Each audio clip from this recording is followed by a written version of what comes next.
আচ্ছা, একবার ভাবুন তো, আগামীকাল আপনি ঘুম থেকে উঠে দেখলেন পৃথিবীর কোথাও এক ফোঁটা তেল নেই, চলছে না গাড়ি, থেমে আছে কারখানা, আর পুরো বিশ্ব যেন থমকে দাঁড়িয়ে আছে। কিন্তু কি হবে তখন?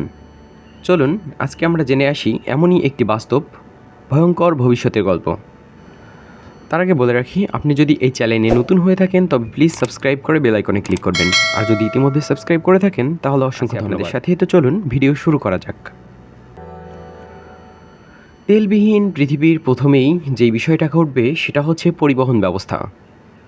তেল মানেই শক্তি, আর এই শক্তির উপরে দাঁড়িয়ে আছে আমাদের পরিবহন ব্যবস্থা। গাড়ি, বাস, ট্রাক কিংবা বিমান সব কিছুই তেলের উপর নির্ভরশীল।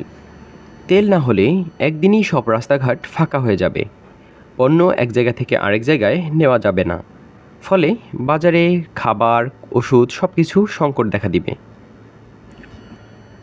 এরপর যে বিপর্যয় নেমে আসবে সেটা বিদ্যুৎ এবং শিল্প খাতে।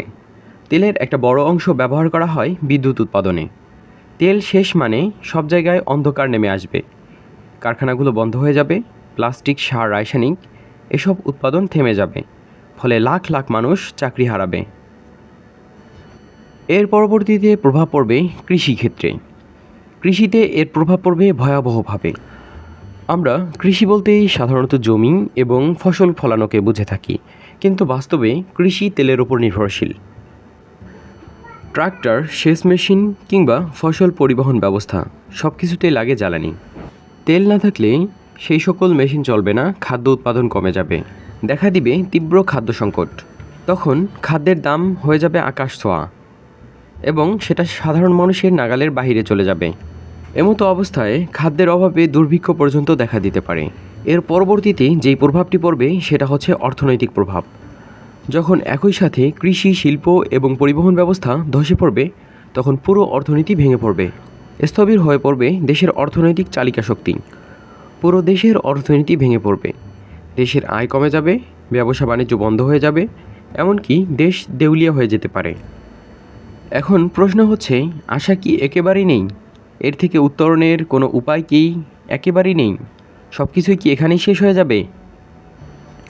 উত্তর হচ্ছে না, পুরোপুরি না। কারণ কিছু দেশ আগে থেকেই এর প্রস্তুতি নিচ্ছে। যেমন ধরুন জাপান কিংবা উত্তর কোরিয়ার কথাই, যাদের নিজস্ব কোনো তেল নেই, কিন্তু প্রযুক্তিতে তারা অনেক এগিয়ে রয়েছে। তারা বর্তমান সময়ে ব্যবহার করছে সৌরশক্তি, বায়ুশক্তি কিংবা বৈদ্যুতিক কার। এখন প্রশ্ন হচ্ছে, তেলবিহীন ভবিষ্যৎ পৃথিবী কেমন হতে পারে? তেল না থাকলে পৃথিবী থেমে যাবে, কিন্তু মানুষ কখনোই থেমে যাবে না। আমরা নতুন শক্তির উৎস খুঁজে বের করব, নতুন প্রযুক্তি তৈরি করব। হয়তো একদিন তেল ছাড়াই চলবে পুরো পৃথিবী। আপনার কি মনে হয়, তেল ছাড়া পৃথিবী এটা আমাদের জন্য বিপদ, নাকি নতুন কোনো উদ্ভাবনের পথ?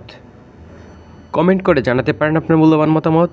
ভিডিওটি বন্ধুবান্ধবদের সাথে শেয়ার করতে পারেন, এবং আমাদের চ্যানেলে নতুন হলে সাবস্ক্রাইব করে পাশে থাকার অনুরোধ রইল। দেখা হতে পারে পরের কোনো ভিডিওতে। ততক্ষণে সাবধানে থাকুন, সতর্ক থাকুন। ধন্যবাদ।